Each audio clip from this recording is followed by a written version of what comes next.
hot Las Vegas can get, and it poses a big risk for those working outdoors. 8 News Now weather reporter Mary Jane Belliesa has more on how workers are protecting themselves from the heat.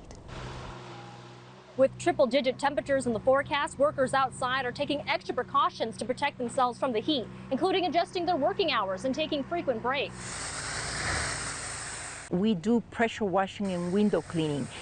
And those two jobs are absolutely grueling simply because you're working under the sun. Monica Tahir at Avanti Green Eco Cleaning preps her crew for hot conditions. Employees have a hat and a cooling uniform. Each vehicle is also equipped with a cooler full of water and electrolytes. She also keeps track of heat-related incidents and educates her employees on heat risks and illnesses. Last year, as of July, there were about 22 deaths. So hopefully, this year we won't have that many casualties. But unfortunately, we live in an area where the heat is definitely a problem. Sun protection is top of mind for Victoria Fletcher, a Camco on-site community manager. She can average an hour or more outside working, surveying home inspections. My property is specifically 920 homes, so I do break it up into 4 different days.